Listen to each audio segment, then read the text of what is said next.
Hello and welcome back to my RC channel. I'm Andy RC and today I'm going to be reviewing the FlexRC Mini Owl. I get asked a lot on the channel if I'm going to build a brushless micro quad, and my answer is usually no for a few reasons. Now, I like to cover all aspects of this hobby, but my channel started off covering micro quadcopters. This is due to the fact that my first quadcopter was the Hubsan H107D, which I modified beyond recognition. Now, it's not that I'm biased towards brush quadcopters because of this. The thing that attracted me to micro quadcopters is that they can be flown indoors. I'm not a big outdoor person, and the winters here are long, wet, and windy, and the summers are as well. A brushed micro quadcopter is perfect for indoors. They have enough power to fly, but not enough to do any damage to people or property. They are cheap, and you simply don't need the power that a brushless motor brings.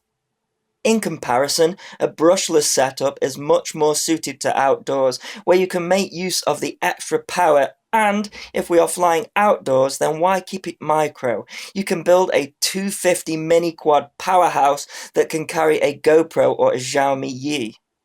Well, the answer to that, of course, is regulation. It depends on what country you live in, but certain countries require you to register yourself with the authority if your quadcopter or RC model is over a certain weight. So for some, the brushless micro has a home, but despite it being under a certain weight, the brushless motors can do so much more damage with their power and torque. So just because they're under a particular weight to bypass regulations doesn't mean that they are safe. And for me, selfishly, I live in a country that so far does not require you to register your quadcopter. So for me, the use of a brushless micro quad in my life comes into question. That is until this arrived. This is the FlexRC Mini Owl, and it fixes all of the issues that I have with a brushless micro and more. Of course, the obvious one is the frame, which contains the props perfectly, meaning that anything you crash it into isn't going to get caught up in the props. Not only that, the frame is made of 1.5mm solid carbon fiber with aluminium standoffs, making it as tough as a brick, albeit a very lightweight carbon fiber brick. You can install the motors in a pusher or puller configuration. I have chosen pusher as I believe that the props are better protected this way. The first time I saw a quadcopter like this was the RS90, which is a 3D printed frame. It looks good, but my experience of 3D printed frames is that they break easily, especially with the power of brushless motors. This carbon fiber frame of the Mini Owl fixes that problem. From motor to motor, this thing is just 88mm, and including the rest of the frame, it's just over 100mm. If you are an avid hobbyist, then you can purchase just the frame and add your own gear. But if you want a great setup, FlexRC sell a kit which you can include or exclude parts that you may already have. Or at the opposite end of the scale, you can buy a bind and fly model. With the parts I already had, the kit cost just $164. Comparing that to my Alien 5-inch frame, which I recently built on the channel, the frame alone cost $129, so in all, the Mini Owl is a bit of a bargain in my opinion. But it gets better. Because we have that extra power from the brushless motors, we can add more bells and whistles. I will be doing a full build video of this setup, but for now I will take you through the specs. The motors are the 1104 6500 kV DYS motors. They are so tiny, look at them against a 8mm brushed motor. The props are the Rotor X RX2535 cut down to 1.88 inches. You can get a prop cutter as part of the kit, which I will show you how to use in the build video. However, these props are so small, cutting them with wire cutters gets me good results. The props are so small anyway, it's hard for them to be unbalanced. You can't see the ESCs, and that is because this is using the Typhoon 20 amp all-in-one ESC board that fits on the standoffs as well as the flight controller. So it's a really neat build. You need to have your own standoffs. They don't come as part of the kit, but they are very cheap off eBay anyways. The flight controller is the Diatone Seriously Pro F3 board, which is using a bolt-on 5-volt regulator to power it. Speaking of power, I'm using a Turnigy Nanotech 450mAh 3S battery with a JST connector, which attaches direct to the ESC board.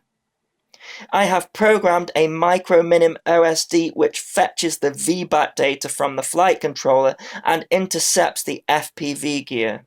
For the camera, I'm using the cheap Banggood camera that I use on my other micro builds, and for the VTX, I'm using the Hawkeye 200mW video transmitter, which has an SMA connector on it, and for the moment, I'm using this circular wireless antenna. However, it's a bit too large for this quad, but it does work.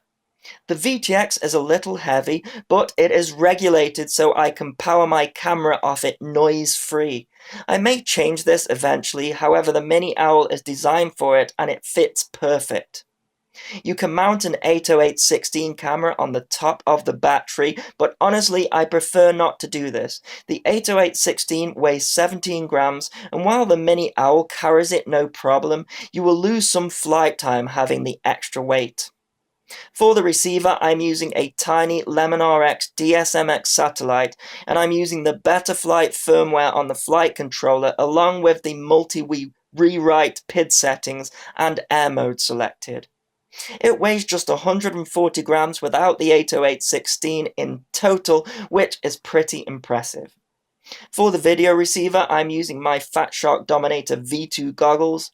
For control, I'm using my Taranis transmitter with an Orange RX DSM module. So let's go and do some flying. I'm using 0.7 for all rates, which is giving me a nice amount of throw. I'm finding this such a joy to fly indoors and out. I can be confident with it as I know that it's not going to break anything.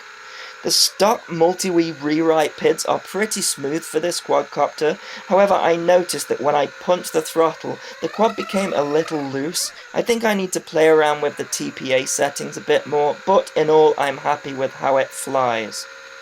A couple of things to take note of is that the flight time isn't as good as a brushed quadcopter. I'm getting about 4 minutes behaving myself, which is about the same as my 250 mini quad, so I'm used to that, but if longer flight times are important to you, then maybe this quad isn't for you. If you push it to the max, I was getting as little as 3-minute flights, which is why I choose not to use the 808/16 while I'm flying, but I will throw some footage of that in there anyway. Another thing to take into consideration is that if you put the aircraft in a pusher configuration like I have, the motors face downwards quite close to the bottom of the frame, so if you are taking off from grass, it's going to get caught up in the props. This thing is so small though, you can take it off from your hand. I prefer the pusher configuration personally, as the motors are more covered from the top, which is better for indoors. The power delivery is also more efficient as the airflow doesn't have to find its way around the frame or motors. However, this is counterbalanced by the fact that the airflow is not cooling the motors at the same time. Something else to point out is that you are going to need a USB cable with a very short connector on it or a 90-degree bend because the motors line up directly with the USB port on the SB Racing board. I have one of these though, so it isn't a problem for me. I have fitted an on-screen display to a brushed micro quad in the past, however it's a struggle to keep the weight down low enough for it to carry it. Of course, that isn't a problem with the Owl Mini. It's got ample power and flies like any other 3S-based mini quad. A brushed motor usually produces around 25 grams of thrust, or 100 grams in total for the quadcopter. These brushless motors produce around 140 grams of thrust each without the props cut, so let's say they produce around 100 grams with them cut. That's still around 400 grams of thrust in total. The FPV feed is crystal clear. I have been really impressed with this VTX. It must have a really good filter on it, as I have connected it directly to the battery connector on the ESC board, and there is no noise coming through at all. So there you go, that is my review of the Mini Owl from FlexRC. Special thanks go out to Dimitri at FlexRC for the help he gave me with this build. I hope all my nagging questions will benefit FlexRC customers when I release my build video of this quadcopter. As always, thanks so much for watching. Please continue to subscribe. Cheers.